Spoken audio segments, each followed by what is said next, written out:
Well, hello there, Rebel Rooster modeling viewers. It's good old Terry coming to you from Hell's Armpit. That is Phoenix, Arizona here on this 14th day of November 2023, doing a reshoot of a video I made on saving money while modeling back on November 10th.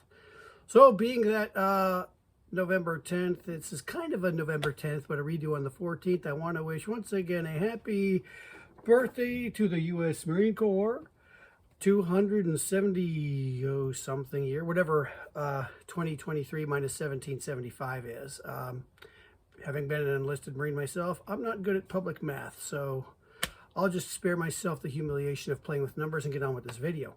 So anyway, I shot this video back on the 10th, published on the 11th, and good old YouTube cut the sound off somewhere around 7 minutes-ish, and so you guys got a little bit of a silent movie there. So what I'm doing is I'm going to reshoot this, and it's going to be 2, maybe 3 parts. I don't know yet because I'm just starting it now.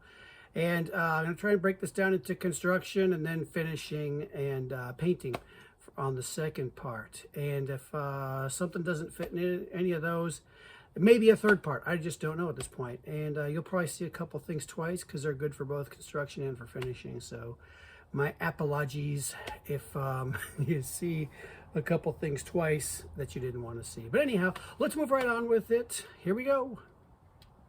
Okay, let's start with seeing what we're going to be doing. Us aged folk know the feeling of having to have built the model farther and farther from our eyes as we got older, and then we eventually need a little help. So some of us like to use an optivisor, which is basically like that dentist hood. Some like the little plug-in lens thing you have here, then you wear it around your head. Comes with this little handy-dandy LED light, which has a dead battery. I was using this for a while, but, you know, I got tired of banging my head on it. So what I did was I went on Cramizon, and I've got these super high-powered reading glasses. One's a 3 times, and one's a 6 times, and you can see, let me turn it over. These are pretty thick. I mean, these are chick magnets. You are going to pick up the hottest girl everywhere you go with these things. But anyway, now I talked to an optometrist because somebody told me, oh, you're going to screw up your eyes if you use those things. And, you know, he said, he explained to me the ins and outs of it in optometrist talk. Basically, it's not really any different than the optivisor. Just the focal point is a more distant, you know, range in your than your eyes are. Further from your eyes, the more effect it has. The closer your object is. It's an algebra formula. But anyway, the long and short of it is, no, you're not going to go blind from using these things. He said you don't want to be wearing them for hours and hours at a time, but these are what I use. And my regular old Rebel Rooster glasses is just these 1.5 or 1 1/4 times readers. So we can see what we're working on. Now I'm going to want to put some things together here. And we always need cement for that. Now there's an infinite amount of types of cements out there. My 2 favorites are Tamiya Extra Thin and Mr. Cement SP. This is the one that most everybody's using. It's great stuff. I love it. And it is quite expensive. I shouldn't say it's expensive. It ain't cheap. I'll put it that way. So there's this vicious rumor running around. Let me tilt my camera a little bit here. There we are. There's a vicious rumor going around that this is the same thing as this. Well, yes and no. A lot bigger, yes. A lot smaller, no. The small no is the 2 main chemicals. It's like, let's just say we're going to go 51 and 49. And this is 49 and 51 of chemical A and chemical B. So I'm going to say much bigger, yes. I tried it. I have one of those little, I've got a buddy of mine who has a super tool set. And he's got a tension measure meter. I don't know what he calls it. But anyway, it can measure how much tension before things separate from each other. And it is negligible in strength. So yeah, this is going to be called the same as this. The problem is, and oh, by the way, this is going to save you a lot of money if you buy this, because you get a whole lot of these in one of these. So anyway, The problem is this is sold as an airbrush cleaner, so you might be tempted to use it as an airbrush cleaner, which is great. It is a good airbrush cleaner, but I found you could save yourself a little scratch by using plain old, good old hardware store lacquer thinner. I use the stuff from Clean Strip. You could find this at the 2 box stores, the orange one and the yellow one. And I mean, Depot or Blows. And what you want to look out for, I'd caution you, is if you see any green on this label, walk away from it. Get the one that doesn't have the green label, because the green label is the Save the Whales version, which is chemically a lot weaker, and it's going to let you down 100% of the time. So you're going to have to get the bad stuff to get the good work out of it. And as you can see, this goes to make this, and then to get a lot of this in this. So there you go. You save yourself some money on these. Okay, save money going from here to here as a cement. Then for a cleaner, you're saving money going from this to this. But don't confuse me here. Don't get me wrong. You're not going to be able to replace this with this. That's a no-no. You're going to be disappointed and mad if you try that. So the next thing is on putting things together. Sometimes you just don't want to wait for the to be extra thin to be used. And you need something instant. And a lot of people like to use CAE super glue. It can be what is it? Loctite, super glue, crazy glue, Zap. There's all kinds of them.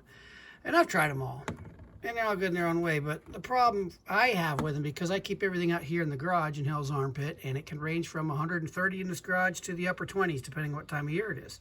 So they got to be kind of sturdy to take those temperature changes and all the abuse they go through. So what I have found to be the one that works best for me has been this Starbond Black CA glue. Cyanoacrylate. I can't pronounce it or spell it, but CA glue. And you can see I've had this for 2 years. It's a little thicker than it used to be in their bottle. I don't know if you can see it through here, but I've had this bottle for about 2 years. It's down to about here. It goes a long way.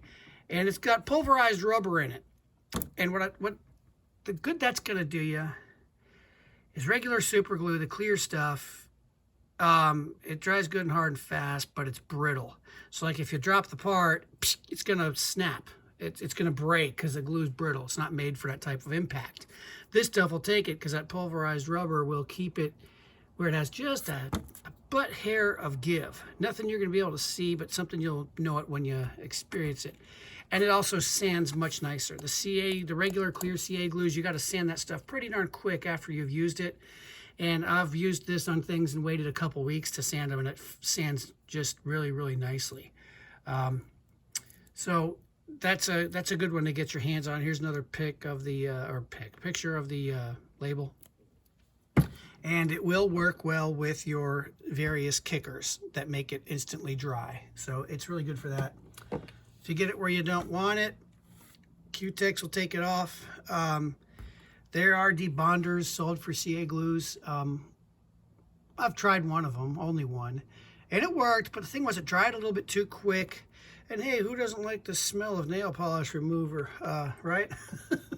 So for applying that stuff now, there's little tips that are sold, and you can take the cap off, and it's got the long skinny thing, and you got the other thing you could put on there that goes even longer. Some of them curved.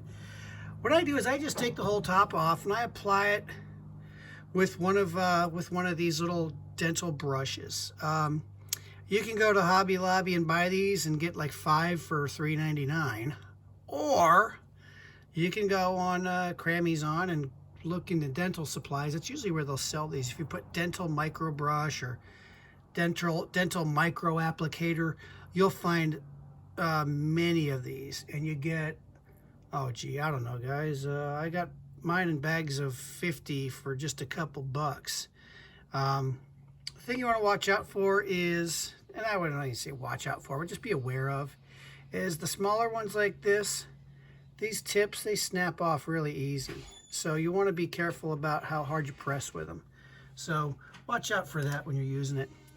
Some people like to apply large amounts of it, or they might not like the brush that's in their Tamiya extra thin, so they'll get another brush like this. These are also dental brushes. You can just type micro brush. You'll find them all over the place on Cramizon. I think Micromark has them. But anyway, they're a lot cheaper through those places than from Hobby Lobby. And what's nice about this is you can bend the tip like so, and then you can brush from inside the fuselage if you need to, so you don't have that cement over the outside. It's handy for that. I like to clean my airbrushes with these. And once you're done with the cement, I mean, this one I've been using for cements, and you can see the cement dries and goes away, so that thing holds up well. And they're good for cleaning airbrushes. They're stiff enough to break paint free, but they're not going to scratch up your brush. I've been using this one for about, 2 months, and I mean, I paint a lot.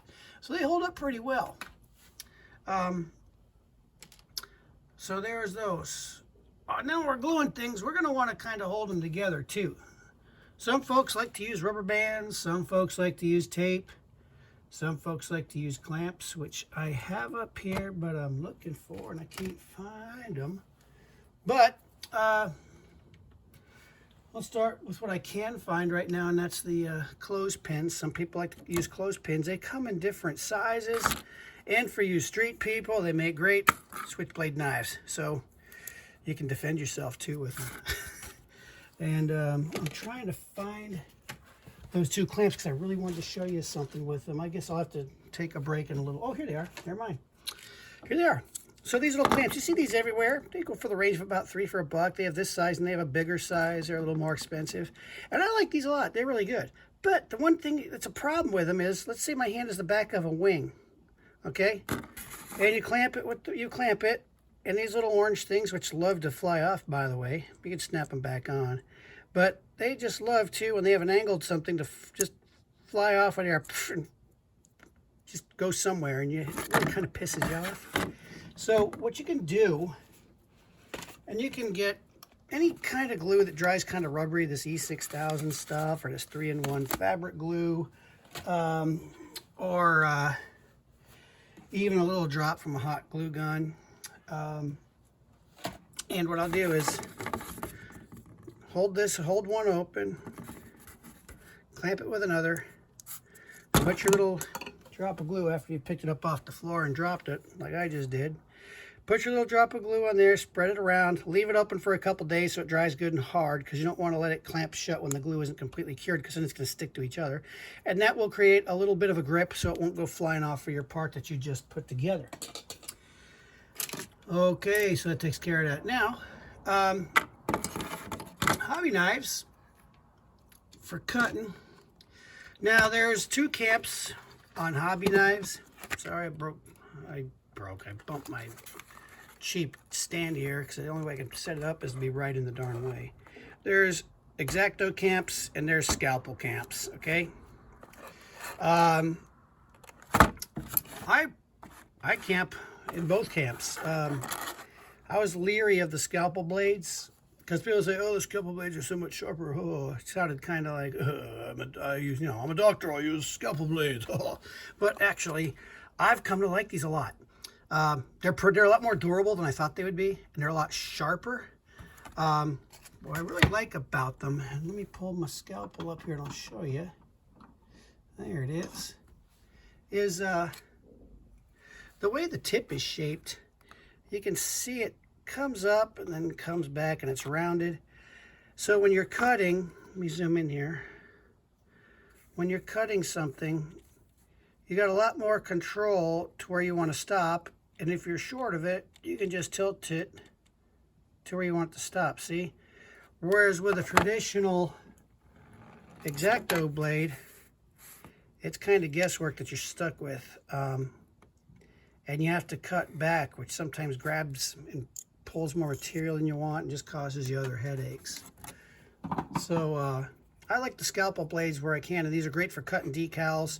It's also great when you're working with clear parts. These are sharper than the X-Acto, so you can go back and forth and almost use it like a saw to cut clear parts off of the sprues, and you won't get that white stretchy mark that ruins your entire canopy, you know? So those are handy to use. Now you probably saw my, oh, and by the way, really quickly, for those of you using X-Acto blades, I prefer to use the Z series X-Acto blades with the little gold tip on the business end. Here's one. So if you can see, I don't know if my lighting's going to be very good for this or not, but you can see when I tilt it, right there on the business end of the blade, there's a little gold on there. I like to use these Z-series. I find these last a lot longer than your typical X-Acto blades. And I don't know if they're any sharper, but when I want sharp stuff, I always go to a scalpel. And you were probably noticing on that last knife I was showing you before, you're like, hey, that looks pretty cool. What's that black handle all about? So this is more of a tool than a money saver. Oh, and by the way, you can get scalpel blades. I get my scalpel blades from Rhino Tools. Rhino, like, I got a big horn on my head and I'm gonna gorge you with it. Rhino Tools. I get mine from them. Come in packs of 100. And really quickly, if I can backpedal just once more without driving you crazy. The only thing you're gonna probably have a little trouble with this, I'm not even gonna say trouble, is the way this is shaped, it has a hard time fitting into a number 11 scalpel blade handle. So there's a couple things you can do. Hobby Lobby sells this really nice handle that will hold a scalpel blade as is. Or you can do the other thing, and that's like I did with this one. It's a scalpel blade, but the same problem. I just cut the back off with a good strong wire cutters right around here, and then it'll fit in a knife fine. So anyway, first thing I'm gonna do, being it's a scalpel blade, is cover it. I'm gonna get a rubber band here, okay? And what I'm doing this for is two things. One, it keeps the thing from rolling off your bench on you, because it creates a little bit of thing to be in the way. But the second thing I'm gonna do is I'm gonna get this black heat shrink tubing.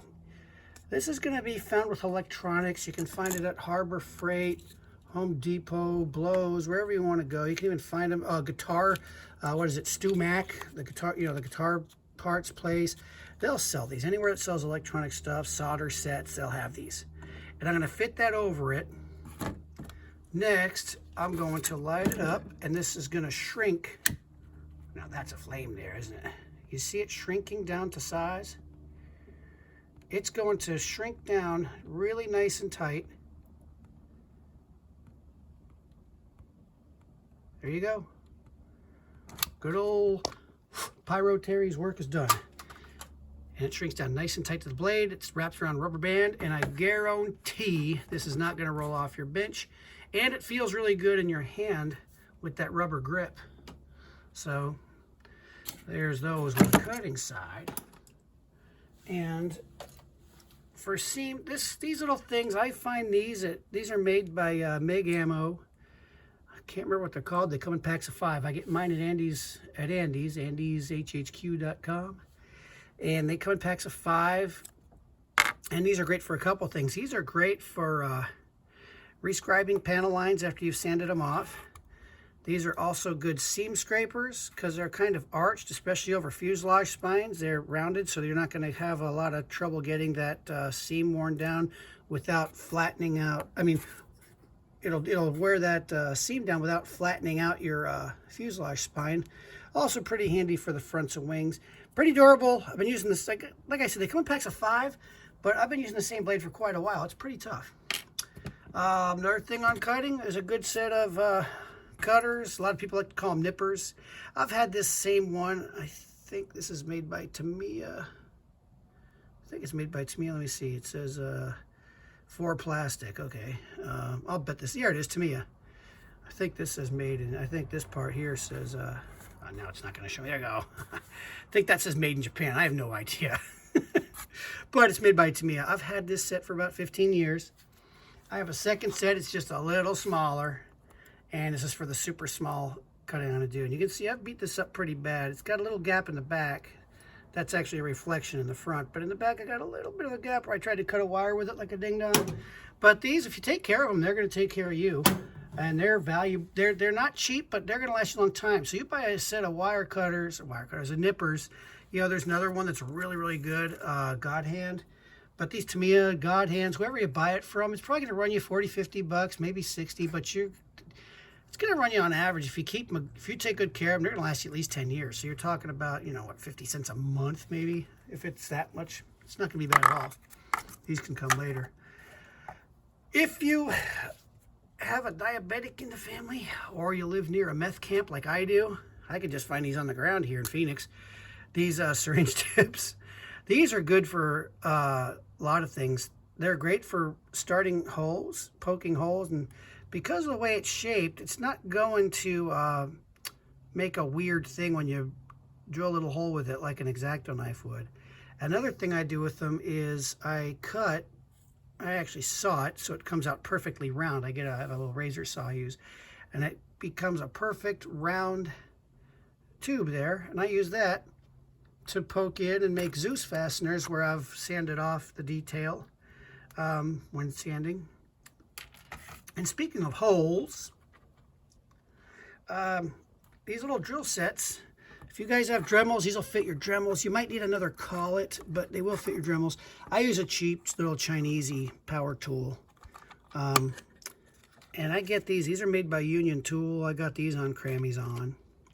These are drill bits. They go from, I think this is a 2mm to a, I'm guessing that's even like a third of them. This thing's puny. I mean, this thing's about as thick as a hair. Not like I have any hair to measure from, but that's about a hair thin. And as you can see, I broke it. And these come in sets of 5. You get 5 of these boxes. I think I got $5, 5 boxes for $9.99 and had free shipping. So these are great for everything from drilling out holes in your guns and cannons if you want, or ordnance holes, fuel what do you call it?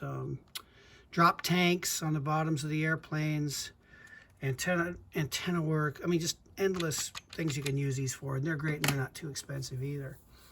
And now for a little bit on detailing the cockpit.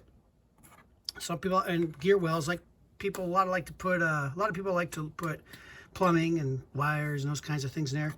And there's 2 things you can use. There's this spooled wire, which comes in different thicknesses, and there's also soldering wire.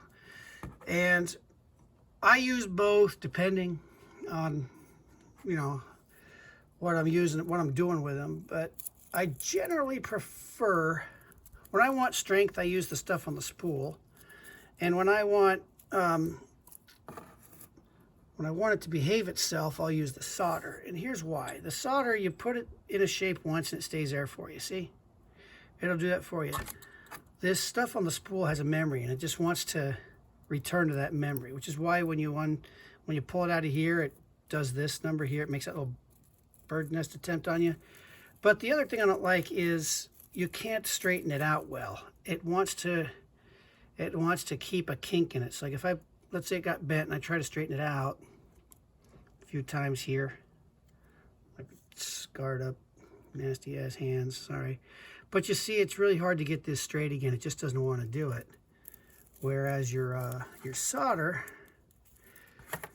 soft, so I'd go through a few passes with it, and you see it's pretty much straightened out. A lot better than the other one did, see? Now, it doesn't matter if you get the stuff with flux or without flux in it. It doesn't really matter. But I like to use solder when I want it to look really good. But when I want it to be tough and be able to take some abuse, I'll use the stuff on the wire.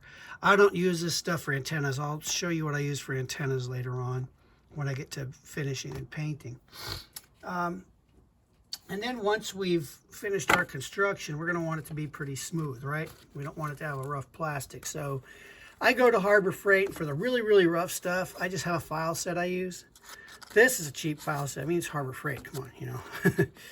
I wouldn't go buying a tool that's going to matter and want to keep for 10 years. But for little things like this, I like to go there. And what's nice about this file set is you can see they got all kinds of different shapes and roughnesses on it. You got everything from triangular to round to square. Here's a triangular one. I don't know if you can see it from the front, but it's shaped kind of like a triangle. Give you a little view there.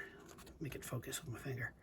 Anyway, these file sets are good for the really, really rough stuff that even 400 grit sandpaper is kind of going to end up having to work a little too hard on. And so from there, there's sanding sticks, there's sanding paper, there's sanding sponges, all kinds of things. I've kind of shied away from sandpaper. I barely ever touch the stuff anymore. What I really come to like is sanding sticks. And a lot of my work is done with these basic sticks. You can get them anywhere, anyone has them. And they usually run up to about, I think, 800. And I do 320, 4, 6, and 800s. And what I really have come to like, is this stuff by Infinity. Not Infinity, but Infinity. Somebody forgot a couple letters there, or they just weren't good in school. Goes from 400 to 7,000. This will go all the way to polishing a canopy for you to look nice. Now, I don't use their sponges. They're a bit chunky and awkward for me. So I use their sticks. I've used this set for about a year now. And guys, I build a lot. I can wash these over and over. I clean them with a toothbrush. These things are great. I love these. So these are really good. Something else you'll see me using a bit when I'm getting to the high-end polish stuff for just the regular polishing is I get these beauty sticks from, I won't buy them from Sally. I just go on Cramizon, and you know, you might go to eBay, wherever, but these are called buffing sticks, nail buffing sticks. I tape over this backside because it's too rough, but this 1,000 and 3,000 side, they say 1 in 3,000, but it's actually, I think it's actually finer. These are really nice. You don't push hard when you're at the buffing stage. You just kind of lightly do this. They really put a shine on the plastic. And Meg makes something like that, a 3-step. I like this part of it, but what I hate that they do is this. The edges are hard and undressed, so I always end up scratching what I just sanded beautifully. So, you know, what I'll usually do is use this for the last part of wheels, where I don't have to stray from the middle, you know. And I also like these 4-way. These are called buffing pads, 4-way buffing blocks. Also sold on Cramizon, beauty shops, those kinds of things. Starts with a 1, 2, 3, and 4. You're starting out kind of firm, and you're working your way up to 4, where you're just lightly buffing. This is also really good. You got to be a little careful because they're undressed, but they're not tough and hard and plastic like the one that Miguel puts out. So these I like a little better. And when it comes just like using a liquid polish, what I'll usually do is if I'm just doing colors, I'm fine to go with Flitz polish, and then I'll follow that up with some of this Meguiar's or Meguiar's, however you pronounce it. This is auto stuff. I use Plastex and the Ultimate Compound. Let me get you a good far shot of the bottles here so you can see them a little better. There they are. I use these. The abrasives are kind of on the micro side, so you don't have to worry about re-scratching what you just made nice. But if you're working with metal, I would definitely recommend that you go with Tamiya's compound. It's like me and my wife, it's a set, do not separate them. You get fine and then finish compound. So what I'll do with metals is what I'll usually do is I'll start with the Flitz, and then I'll finish it up with the finish, the black box of Tamiya compound, and that gives you good, well-prepared plastic for metals. Because metals, like I said, colors are fine, they'll fill in, you know, you can prime, but the metals, they're gonna shout, hey everybody, look at this really small microflaw that I'm gonna magnify and make this whole model look like crap because it wasn't sanded properly. So that takes care of the construction part so far. We're at about 27 minutes. That's about all you could probably take of listening to me anyway. So let me wrap this up and say goodbye. Okay, so it isn't even lunchtime and I've already told my first lie today. I'm not really finished. I just remembered something. Going under the so you can see part. Lighting. Oh, is that important, right? There's all kinds of lights you can get out there. There's those weird Q something lamps. There's fluorescent light. There's all kinds of lighting. And just what I use, because I like the utility of it, I can move them as needed, is I just get these little clamp-on things. And I stick a 100-watt daylight LED bulb in there. Gives me bright, true light. I got several of them on the bench. You might have seen them. And I also have way up above me here,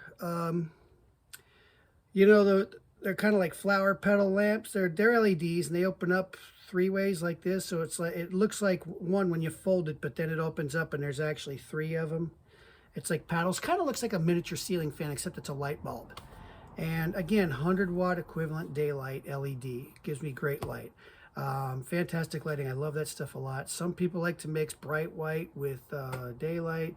Some swear by the bright light, but the one thing I would not use is soft white. It's nice for reading by your bed or whatever, but it just isn't true to the colors on your model. And the more light you got thrown on it, the more likely you're going to catch any flaws you might have made. So anyway, speaking of flaws, this wraps up the first reshoot of the video. I'm going to get on to part 2 here, and I will see you again soon. Thanks for tuning in, and we'll talk to you in a bit. Bye-bye.